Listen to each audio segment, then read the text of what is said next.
Hello बच्चों, हिंदी व्याकरण में आज का टॉपिक है अविकारी शब्द, जिनको अव्यय भी कहते हैं। वैसे अव्यय का मतलब होता है जो व्यय न हो, खर्च न हो, यानी जो बदलते नहीं हैं, उन्हीं शब्दों को हम अव्यय कहते हैं। तो अव्यय या अविकारी की परिभाषा देखो। जिन शब्दों में लिंग, वचन, पुरुष, काल, कारक आदि के कारण कोई परिवर्तन नहीं होता, उन्हें अविकारी शब्द कहते हैं। यानी हम किसी वाक्य में लिंग, वचन, कारक के आधार पर बदलाव करते हैं तो प्राय है कई शब्द बदल जाते हैं, जैसे विशेषण बदल जाता है, क्रिया बदल जाती है। लेकिन अविकारी शब्द होते हैं जो नहीं बदलते। मान लीजिए काला पेन, पेन पुल्लिंग है तो काला आया।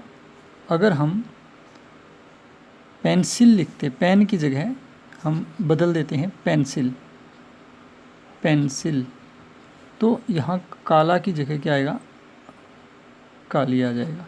तो इसलिए विशेषण शब्द जो है बदल जाते हैं, लेकिन अव्यय शब्द जो है वो नहीं बदलते हैं।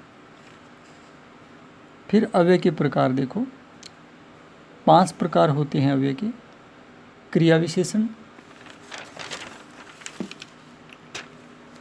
संबंध बोधक, समुच्चय बोधक और निपात, और इसके अतिरिक्त होते हैं विस्मयादि बोधक।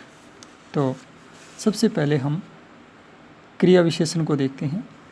क्रिया के साथ जुड़कर उसकी विशेषता प्रकट करने वाले शब्द क्रिया विशेषण कहलाते हैं। जैसे राहुल बहुत धीरे धीरे चलता है, राहुल बहुत धीरे धीरे चलता है। तो यहाँ चलने की जो क्रिया है उसकी विशेषता धीरे धीरे से पता चल रही है, तो इसको हम क्रिया विशेषण कहेंगे, क्योंकि क्रिया की विशेषता बताता है। लेकिन ये क्रिया विशेषण जो है वो अव्यय है। यानी अगर हम कर्ता का लिंग बदलें, राहुल की जगह सीता कर दें, तो क्रिया बदल जाएगी, चलता की जगह चलती हो जाएगा, लेकिन धीरे धीरे में कोई बदलाव नहीं होगा। इसलिए धीरे धीरे क्या है, अव्यय शब्द है। दूसरे नंबर पर है संबंध बोधक अव्यय। जो अव्यय शब्द संज्ञा या सर्वनाम के साथ जुड़कर दूसरे शब्दों से उसका संबंध बताते हैं, उन्हें संबंध बोधक अव्यय कहते हैं। अब एक उदाहरण देखो, कल बुखार के कारण मैं नहीं आ सका। यहाँ जो के कारण है वो बुखार का मैं के साथ संबंध बताता है।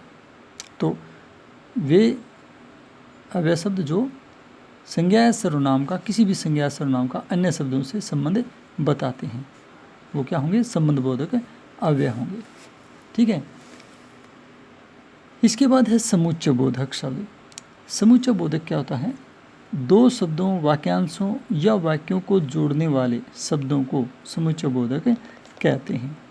मान लो तथा, और, या, अथवा, इनका हम प्रयोग करते हैं।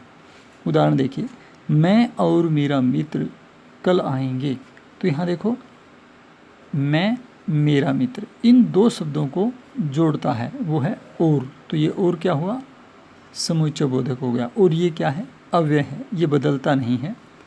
अब जैसे मान लो इसका हम बहुवचन बनाएं, ये बहुवचन रूप में है तो आएंगे है। अगर इसका लिंग बदल दें, जैसे मान लीजिए मैं और मेरी सहेली, कोई लड़की कहती है मैं और मेरी सहेली, तो आएंगी, ऐसे आ जाएगा। इसलिए विशेषण बदल सकता है, क्रिया बदल सकती है, लेकिन विस्मय जो अव्यय शब्द होते हैं वो नहीं बदलते हैं। पाप करो या पुण्य, फल तो मिलेगा ही। या, तो या क्या करेगा, ये भी जोड़ता है, और या जो है वो बदलेगा नहीं। इसके बाद निपात है। निपात देखिए, निपात में क्या है कि जो अव्यय शब्द किसी शब्द के बाद जुड़कर उसके अर्थ में विशेष प्रकार का बल भर देते हैं या उसके ऊपर जोर देते हैं, उन्हें हम निपात कहते हैं। जैसे एक उदाहरण देखो, बहुत ही आसान उदाहरण है। कल तुम ही दिल्ली जाओगे, कल तुम ही दिल्ली जाओगे। हाँ, ही को देखो, ही का क्या रोल है। तुम के पीछे लगा तुम ही, यानी अब यहाँ पर निर्देश क्या हुआ कि और कोई नहीं जाएगा, तुम ही जाओगे। यहाँ दिल्ली पर जोर नहीं हुआ, तुम पर जोर हुआ। अगला वाक्य बिल्कुल सेम, इसमें सिर्फ निपात की जगह बदली गई है। कल तुम दिल्ली ही जाओगे, यहाँ पर तुम महत्वपूर्ण नहीं है बल्कि दिल्ली, आप दिल्ली जाओगे और कहीं नहीं जाओगे, तो यहाँ दिल्ली के ऊपर जोर दिया गया है। तो इसलिए निपात वो अव्यय शब्द हैं जो किसी शब्द के पीछे जुड़कर उसमें विशेष बल भर देते हैं, उसका अर्थ में विशेष बल भर देते हैं। तो बहुत सारे निपात होते हैं, जैसे तक, तो भी, फिर भी, तथापि, अन्यथा आदि। ठीक है।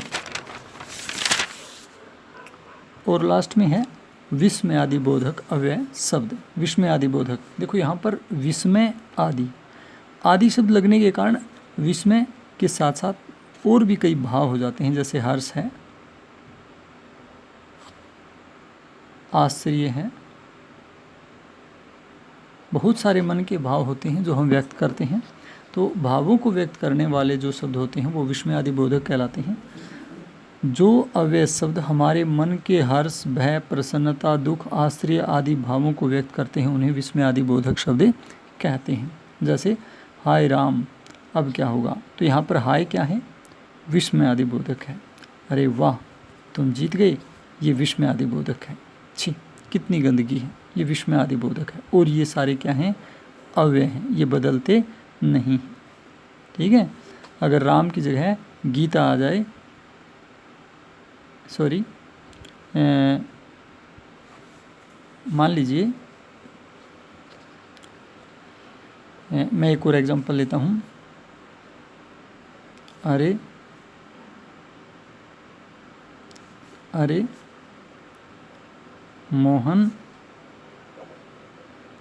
जीत गया। ठीक है।